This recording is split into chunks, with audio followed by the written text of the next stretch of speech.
Alrighty, welcome everyone. I'm Teeaboo, and I am here for Mobile Suit Double Zeta Gundam episode 40, and we're gonna kind of get right into it. That's why I've already got the camera up, because I kind of want to just start scribbling in immediacy and moving toward getting the episode going. I was considering just not even scribbling at all, but I decided I might as well scribble while I get my thoughts in order and get started. We're going to watch some Gundam. We're going to get right to it. We're not going to mince words too much. We're not going to make too much fuss about it. Partly because making so much fuss about it has been part of the reason that it's been hard to, get to it and all that shit, and it's all gross and lame and dumb and bland. Fine. We're here for Gundam. I'm drawing the command chair. It's actually, looks way comfier than the actual command chair. I would sit in this chair. It seems super sicko comfy mode. Honestly, it looks more like the Enterprise's command chair, but that's the whole idea, is that it's a symbol to me. This is the command chair, right? It's the pilot's seat. And it's been Bright's seat for a long, long time. So you'll have to forgive me for not being entirely trusting of the gutter rat who has been conniving and scheming and not quite on the same ethical page as our main character for the whole show, suddenly sitting in a position of something like authority. But he hasn't got all of the authority yet. He hasn't figured it all out yet. He's sitting in the seat, but not everybody fully listens to him. He's learning. He's growing. He's getting better at it. So there's something about Beecha sitting in this chair that's just started to feel something like it might not be the most wrong thing in the whole world. Still doesn't feel right, but maybe he'll be able to prove himself, and maybe I'll be able to allow it. There's a lot more going on right now. We picked up a freighter full of refugees, but it wasn't just filled with refugees. It was a carefully orchestrated plan and a bit of a trap, and it's unclear exactly what the nature of that trap is. Some fighting, some distractions, some strategy to effectively throw the newly minted Nail Argamo with its newly minted captain, at least in position, though not necessarily a name yet, off his game. And allow the crew to get really excited about getting this group of civvies aboard. Partly because on board are some old friends out traveling the galaxy. Rasara and Sarasa, the twin sisters from Moon, have joined our squad once again, much to Mondo's delight, and freak out a little bit, and maybe almost getting himself killed a little bit. But there's also something else. They're a little bit psychic or something, and so they realize that there's something a little bit funky going on. I don't know, do I want a background here? I want to offset this, because it's, not centered. So I want, display screens and, shipboard mechanics and stuff, and, readouts and shit going on. Yeah, like this, for sure. They recognized, there's something far more sinister going on.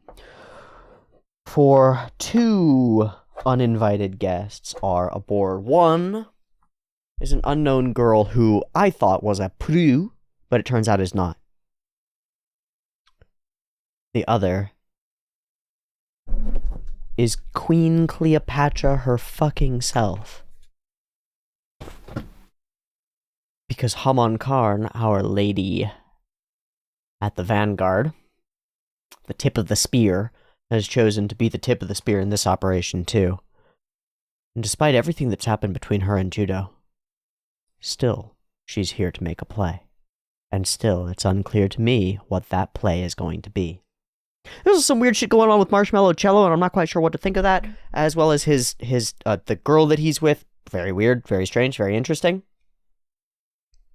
Lena's alive back on Earth. That's a strange set of circumstances, too. There's a whole lot going on in the Gundam universe. So, I feel like I've parsed some of it and thrown some of it out there. Let's dive into the next episode and see what happens next. We kind of left off in the middle of some tense circumstances, what with Haman Kar a fucking board, and us almost finding out about it before Judo gets pulled away by something else and kind of, mind tricked a little bit? Curious. Let's go ahead and dive into episode 40 of Double Zeta Gundam. I've got the episode up and ready to go. It's sitting at 0 seconds. There'll be 2 versions, picture-in-picture in the description, timer on YouTube, beep timer to count you down with early access on the Patreon, and an immense amount of gratitude for the patrons who are supporting the show and all the other shows. Thank you for your patience. We're going to continue through Gundam. I know that sometimes it's tempting to freak out because I take a break or am not feeling okay enough to record for a while, but I'm not going to fucking drop the show. I'm not done here. And I mean, I'm nowhere near where I was at in Zeta, where I was actually having a materially hard time addressing the show itself. It's not like that at all. It's just life shit. It happens. It goes up and down, but we back for now, and we're going to ride it as long as we can for as well as we can, okay? Okay. Thanks for being with me and enjoying these shows with me, because I really love them, and when I'm feeling at my worst, the knowledge that I can... Oh, I'm almost going to cry. Holy shit. I think it is important to say it here in Gundam, as important as it is anywhere else. When I'm feeling at my worst, and I feel like I can't do anything, and I can't record, because what's going to come out isn't going to be good, and I'm not going to be capable of addressing the show effectively, or paying attention effectively, part of the thing that gets me through that is knowing that I can come back to it when I do feel better. Knowing that it'll be there, that the shows will be there, and that they don't go away, right? It's part of the magic of it is you don't have to watch a piece of media every week or every day. You can watch it however you want, at whatever time frame you want. And that's harder when you're a creator and there's some expectation of consistency. But in my own life and throughout it, I've left pieces of media and come back to them after years. And it's been picking up an old friend or sitting down with someone and catching up. And it's it's okay, because it's there and it's kind of permanent, right? It exists and it's the way that it is and it's not going to change. And as an additional layer to that, my videos, once they're made on a much smaller scale to a much smaller audience, can be that to people. It can be something that they can come back to at any time, forever. And so it's really important to me that when I take the 1 hour of recording to make that video, that I'm able to put as much into it as I can, because I can't ever go back and change that. So it's I have to try to be able to do my best for that period that I'm here on camera, because I can edit while I'm tired and do that shit later. I can upload overnight and do that shit at another time, but if I'm not up for recording, I can't record. And if I'm going to make something that somebody can really enjoy and could be deeply meaningful, could be something that anchors somebody to reality in some cases, something that's important to them, to you, then it's important to me to make that well, because it lasts forever. It feels so wrong to rush to get out a video in the interest of getting it out a week early when it's going to last forever. It's worth taking that time to rest and recuperate and make the video as good as possible so that it can be good forever. I think that a lot of the people who created these shows that we watch tried their best to do that too. And a lot of them struggled with those time constraints too. And it's it's a part of the struggle of creation that I share with a lot of these creators, a lot of these anime staffs, in different ways, obviously, but the pressure to make an episode every week is fundamental to the way that anime is produced, to the corners that are cut and the way that it looks and the way that it feels. And that pressure to make a reaction every week is fundamental to the way that my videos end up being. But it's not all good. And sometimes it's worth, not conforming to that schedule and taking the break that's necessary in order to make the thing permanently good. Because, how many shows get ruined by bad scheduling when they could have taken a break and, if it weren't for so many external factors, if it weren't for like the time slot being paid for already and all these things, they could have taken one more week to let the animators animate better, and the whole show would have come out differently. I don't know. It's a weird time to think about it, but Gundam is a show that I've struggled with the consistency of, despite loving it. And I do, and it's like, it's fascinating, and every time I come back to it, I'm like, that's really interesting. But it's also a lot, so much of the time, and so much to like try to grapple with, and so kind of important. It's such a weird one, because it's so unimportant in so many ways, especially like ZZ has been so goofy, silly, haha. Things that happen one episode actually end up not mattering the next episode, and it like, eh. But then at the same time, it's so important. It's so foundational. There's so much wrapped up in it. It's so smart, and it's so well put together in so many ways that it's worth paying all that attention to, even if it doesn't feel worth it sometimes. It's a weird thing. Such a strange endeavor, this channel. Such a strange endeavor. We don't ever fucking talk about that, but it's so weird. It's so weird to be doing this thing. Like, to be making an existence out of experiencing other existences is a wild way to live. So thanks for bearing with me as I fucking figure it out. It's quite a ride. Anyway, I was beep timering and I totally got sidetracked. We're gonna beep timer into Double Zeta episode 40, and it's gonna be cool. And I'm excited to see where we go from here with Haman Kar on board the Nail Argama, and Mondo's cutie patootie also nearby. Anyway, thanks for watching. Let's beep timer. Beep timer.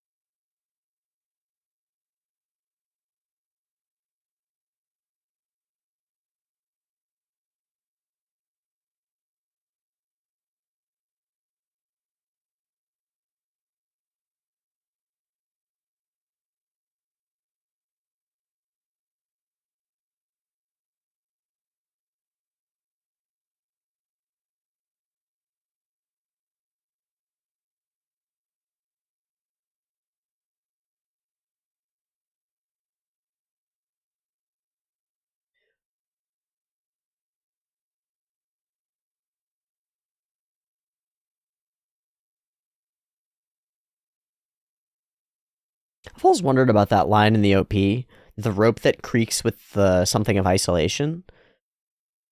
It always, when I read it, it always makes me think of like the hangman's noose or a suicide noose. Is there a different read on that? Because it doesn't feel quite right for the tone of the thing. It's kind of harsh. A little fucked up. Oh.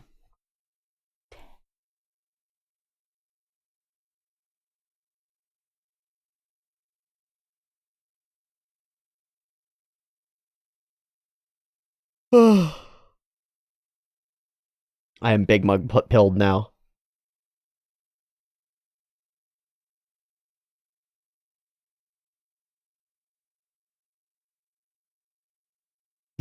Wild feats indeed.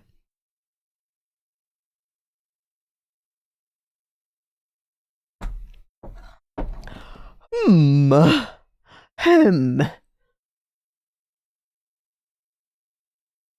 Tigerbaum? Is that thing that we've heard before? I can only think of Pangerbomb, which is the same word, I think, because it's cat. Yeah. Oh. Maybe it's this. That's fucking sicko mode. We're gonna meet a ghetto Yakuza fucking station? That would be dope. I would love to see a crime-oriented place. And we still have them all aboard!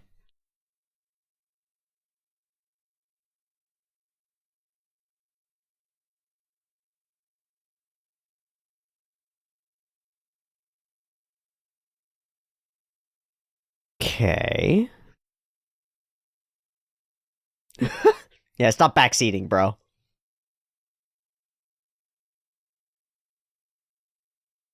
Yeah,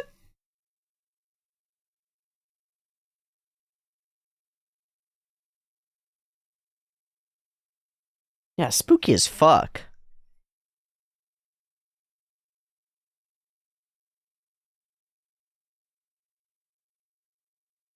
Huh. So I don't remember where we're going or what the station this is. I don't remember this being referenced before, so I'm really intrigued. Super sick. It's like really fascinating old Chinese sculpture work, and like that looks like the Singapore lion. It's super interesting. Oh, there we go.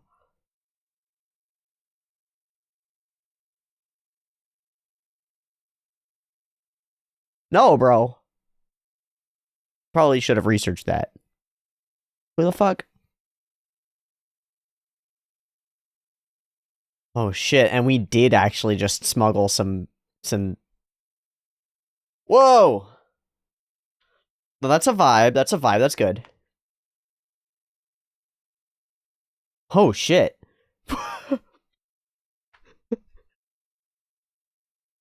Yeah, okay, let's read that over. They sure are. It's like going to camp and having tape over the doors. You guys ever have anybody do that? A good chance to see how the lower classes live. Holy shit, Haman. This is dope. This is interesting. Okay, okay. What a wild thing. How great for me coming back to have an episode where we're doing weird shit. It's perfect. Huh? No! No, not another judo! He's a judo! He's a judo, he's just here. That's gonna be very fun.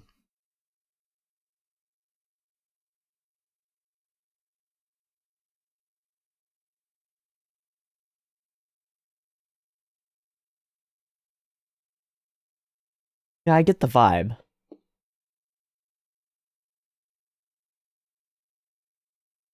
It's pretty sick. I wonder what's under the surface. Seems deeply like draconian, authoritarian, an amusement parky, yeah.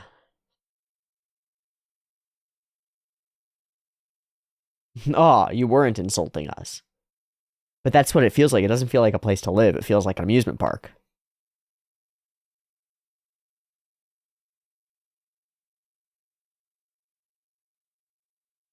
He's a soldier, bro.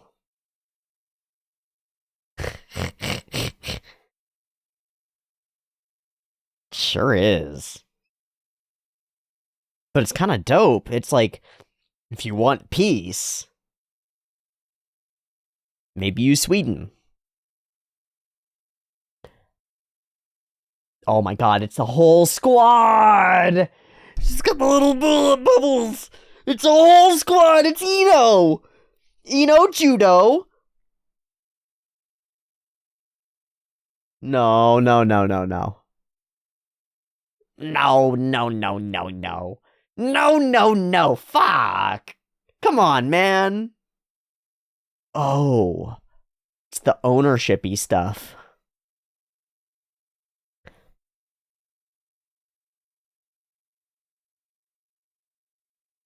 Is this His Excellency? Uh,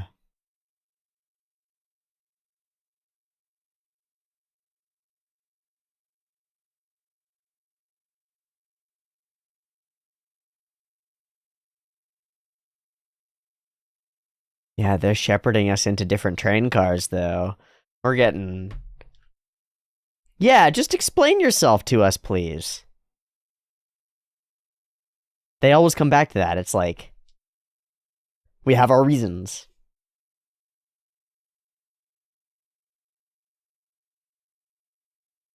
Gun... No! Fuck you, bro. Sir, please. I know that we got the hotties, but come on, bro. No, what the fuck? Is that Stampa Halloi? Is he our boy? Is he just a perv? He does have taste. Oh shit! Oh fuck! Oh yeah, put us in the same shit. But yeah, there we go. Here we go. This is fucking wild. Wah, wah, wah, wah, wah, wah, wah, wah. Get a vibe, get a vibe, get a vibe. Yeah, but be careful, be smart. So when are we gonna get hit by the kids? Yes, welcome to these special showers. Please ignore the strange smells. Oh shit, we're getting whopped by a mobile suit! It's exactly us. It's exactly us in the past. Little baby mobile suit, a whole little squad of kids.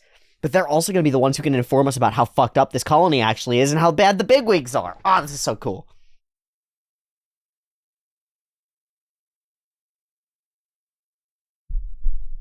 Yes! Yes!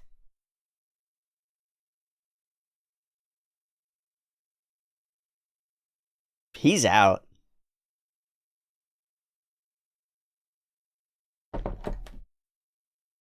Hey buddy, you're like a lot like me. Nani? Yeah, you're like carbon copy, bro. Yeah, I've been doing this before you were born, kid. Oh, do not step on that child. Judo, do not step on the child, please.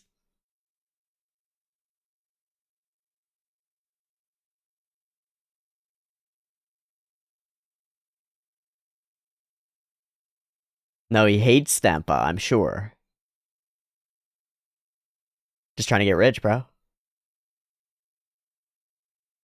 Sell it, get rich? Yeah, he's a homie.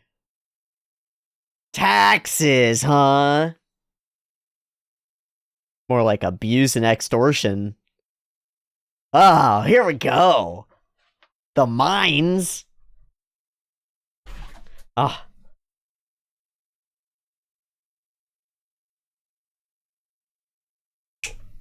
Shit.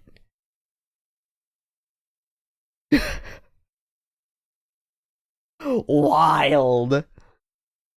We've landed on a fucked up draconian harem planet with salt mines. Oh, and it is truly modeled after old Hong Kong and stuff. It's just like, oh, it's so great. That's so funny. How rad. Come on, come on.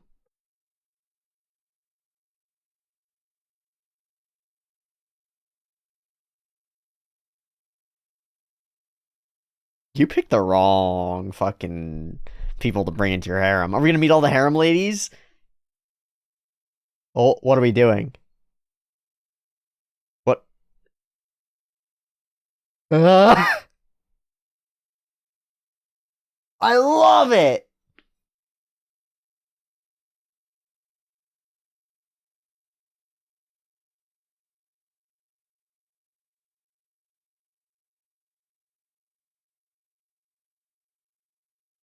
Oh my god.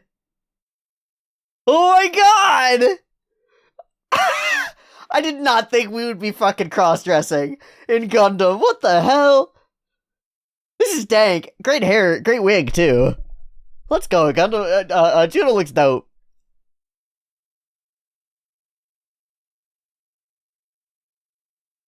Hell yeah, let's pull one up. Let's pull one over on him. That's so weird. That's so weird. What? How based?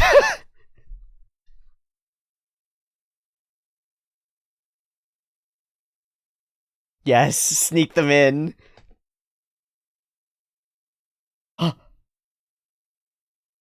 Yes, with all your charms. You're so charming.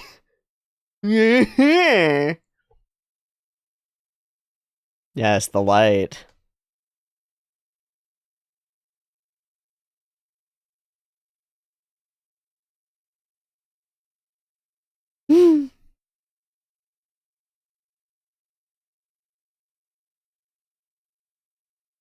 That was built into their names. They were Rasa, Rasa, Rasa. Oh, I don't think Haman Kar is deceiving herself.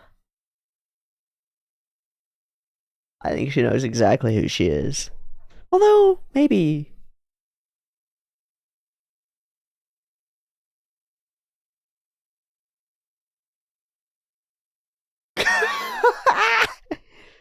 Absolutely maniacally comical. So funny. This is JoJo's, man. We got the bottles and everything. We got the. Oh, holy shit.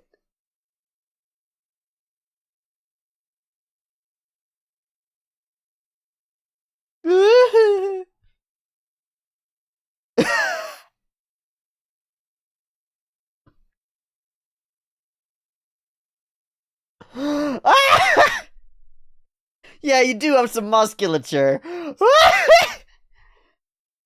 Oh, it's so fucked. This is awesome.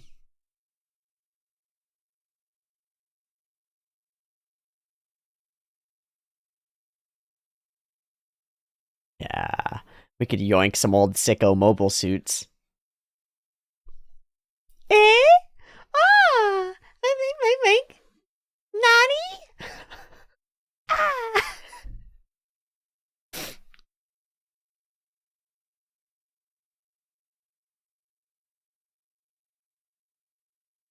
Yeah, y'all suck.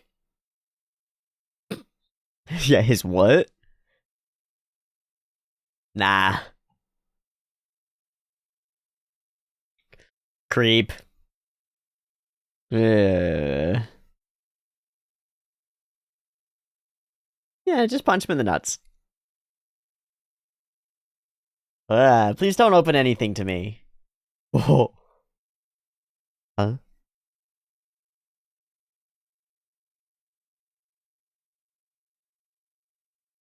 Oh, shit.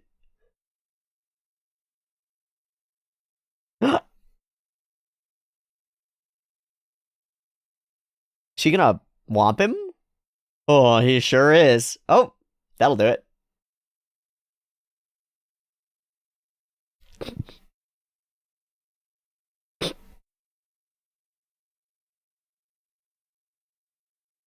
Mm.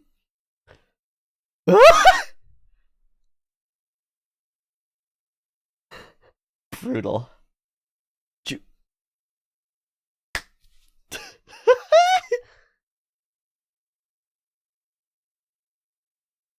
You spoil?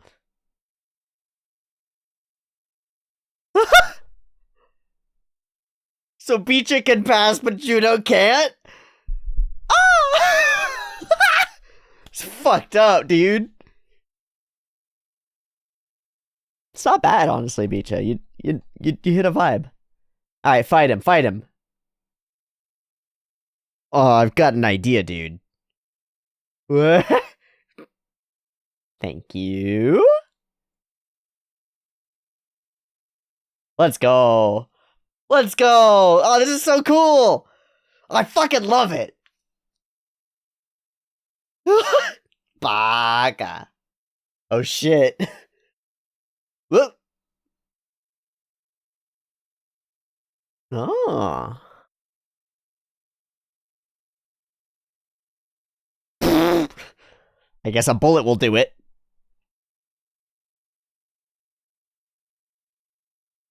Yeah. Yeah. Wait, oh, it's not Beecha, it's Ino! Holy shit! I'm so bonked! Smart. Good job, Ino. Of course it's Ino. Ino would cross dress.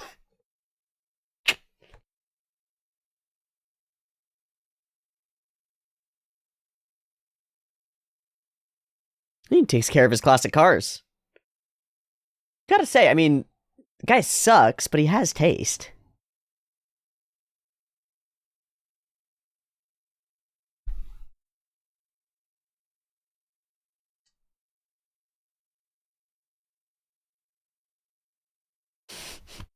What's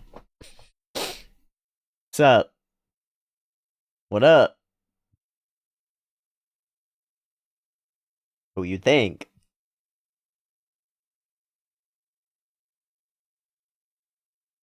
Alright, we're stealing them all, huh?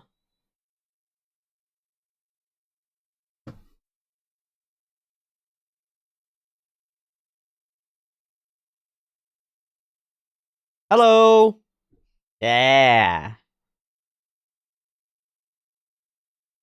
What's up? Let's get you.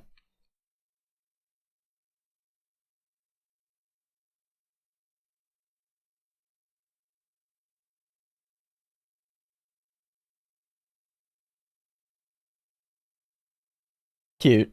Fun. Love it. This is great.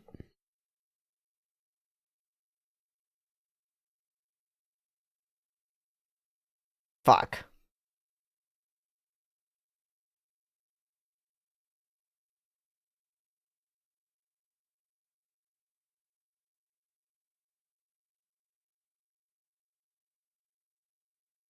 It's cool as hell is what it is.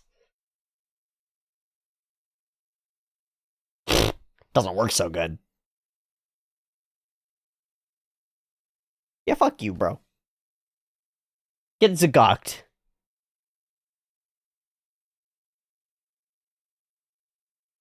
Home, bro. Somewhere in there. You gonna come out in his own suit? Let's go.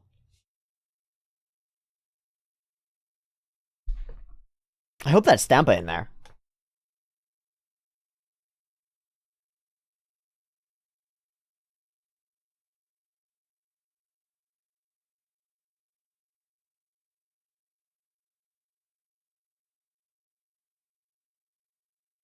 Sweet.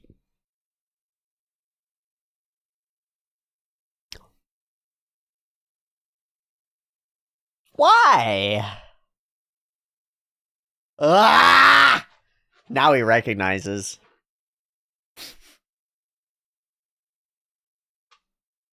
Y'all haven't figured it out?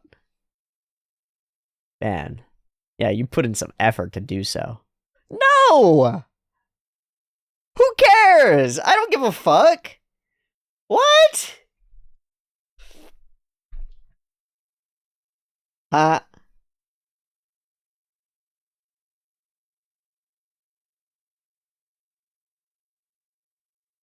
Yeah, you've put away your childish things.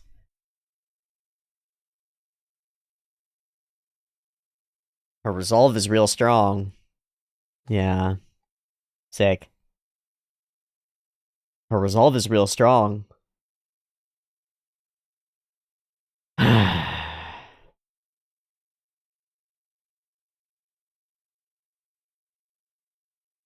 Fuck.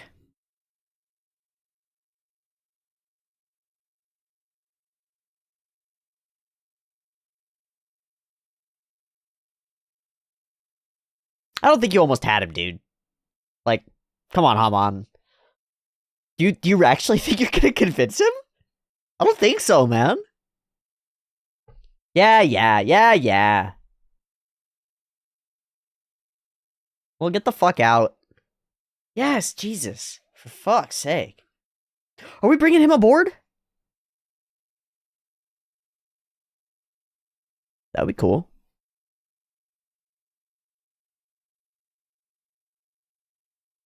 The scale of things. It's just like what happened to us, getting caught up in it. Hmm.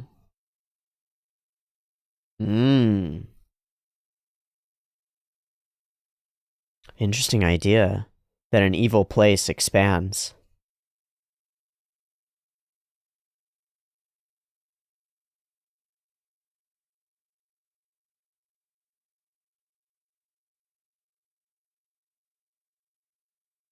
Whoa!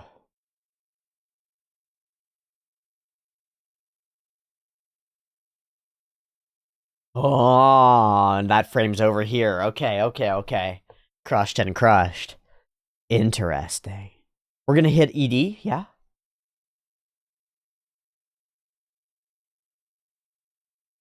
Wham.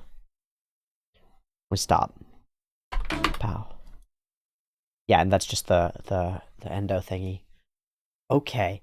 Last moments recolor everything. as we have Rasara and Sarasa talk about the evil of this place, don't fall into the whirlpool of this colony's evil. It's expanding rapidly. So interesting to me, because it says that, like, the acts that are present here are clearly not great, but they see it on this level of, like, it's in the way that you might see an image of a solar system or a planetary system, and you'll see the actual planets there. And then somebody else, a physicist, might see that and think of the gravitational curves of everything and where everything is sitting as its own layer of perspective on the thing. And they see like an emotional gravitational layer. And there's a gravitational sinkhole here where this guy is running things, where Stampa is running things, and where Haman has come and collided with him. There's like a darkness or a centralizing point there. Be careful. You can get pulled into something like that. It's a really interesting framing, right? Because, like, so often we talk in the framework of the opposite being true, that, like, by our actions, our characters can create goodness that, like, ripples out from them. But this reverses it. It says by the actions of darkness, by the actions of evil adults in the framework of the show, dark places, whirlpools are created. We only barely escaped the gravity well of one of those whirlpools getting off of Shangri-La in the first part, right? And so we see this mirror to judo, as we've seen so many mirrors to judo over the course of the show, in all these children and young adults who are wrapped up in war and wrapped up in things beyond their understanding and control. But we see this mirror to judo in these kids, in Lunan and these other kids who are trapped in this gravity well as well. And they're taking actions that are like harming people, that are stealing and destroying and kidnapping and all that stuff, as normalized, as totally normalized, in order to just survive, right? Just to pay their taxes in order to do the thing. By nature of the flow of reality, they get sucked into a spiral that goes darker and downward. So how do you fight something like that? You can't get stuck in it.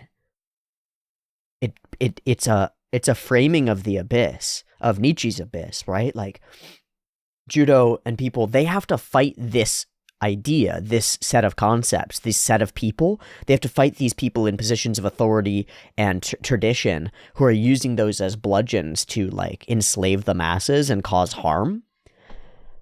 They have to fight those things, and that means approaching them, and that means facing them. It means facing down Haman Kar and all these other people who reject the new ideals of the new types of the generation that's come, who say things so arrogant as, I will recognize your skills as a new type and you won't have to die in vain. Like, I'm the arbiter of what is good and right and recognizable. Me, the adults who don't know. Wild. But we have to be able to face those things without becoming them. How do you fight the traditions of the past?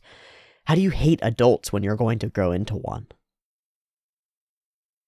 There's our core. Maybe a core theme of Gundam as a whole. How do you hate and rebel when you're going to become an adult too? The people who are captains and in positions of authority over you, even the evil ones, they were children once with ideals. So was Haman Kar. And in many ways, it seems presented to us that the way that Haman Kar's ideals were crushed and hurt, the proximity that she got to the abyss and to the darkness, is what has caused her to take part in it now. That it is what has shaped her into the person that she's become and the leader and cruel commander that she's become. Fucking interesting. I nearly had him. She continues to stay on this train, and it explains why she came on board in the first place. She wanted to communicate with Judo, but, like, she's so convinced that she can get through to him. It seems so insane. She was trying to do it in Zeta with Kamiyu. And, like, that didn't work, man. You're so diametrically opposed in terms of your positioning to the way that Judo thinks and acts. I don't feel like his inability or unwillingness to kill her when she's defenseless is a quiver, an arrow in her quiver, or like is ammunition for her. It doesn't fit. It's like, you have morals and ideals. It's like, yeah, I have morals and ideals. You fucking don't. That's why we're fighting in the first place. When she just dismisses him offhand, right? Like, follow me. I will acknowledge your powers as a new type. You won't have to die a useless death. And he goes, I'm not planning to. I'm not going to die a fucking useless death. And she goes, you don't understand. He goes, yeah, I totally do. I understand enough. Everyone's getting caught up in this war that you started and have continued. And her response is, you're just being childish. You don't really understand. Without offering any other explanation for it, right? Like, she doesn't hit back with, actually, hold on, let me explain to you why this war is necessary and it's really important and it's gonna lead to a better world for everybody. Just listen to me. She doesn't fucking do that. She takes the arrogant perspective that's like, I know so much better than you, child. So of course he's gonna fight that. You've got to, if you want to change the world, Haman Kar, you have a responsibility to inform people of how and why. What you want is what's wrong. And she just stands her ground, like, I believe in it anyway. But she doesn't present us with the reasons that she believes in it. Doesn't try to convince us. Doesn't actually try to meet us where we're at. Just is condescending and refuses to inform us what her plans are, right? Or like even try to meet us in... If we're so valuable to Haman Kar's plans, then she should have the willingness to meet us where we're at to some extent and give us what we need or would need in order to follow her. Like, if she's such a good leader, then she should be able to recognize that sometimes people need to be convinced to follow you and not commanded. But she doesn't seem to do that. And it really raises the question narratively of, like, how did Haman come to a position of power in the first place? These things make sense in a highly structured society that's, like, deeply backstabby, that models, like, old school Italy, or models, like, the Germany that's modeled, Germanic Austria that's modeled by Ginga Densetsu's empire, where, like, backstabbing and seeking power and being manipulative is the way forward. But, like, Haman Kar has that on one front and has tried to use that same strategy on people who are aligned democratically and want freedom and stuff, and it's, like, so obviously not going to work.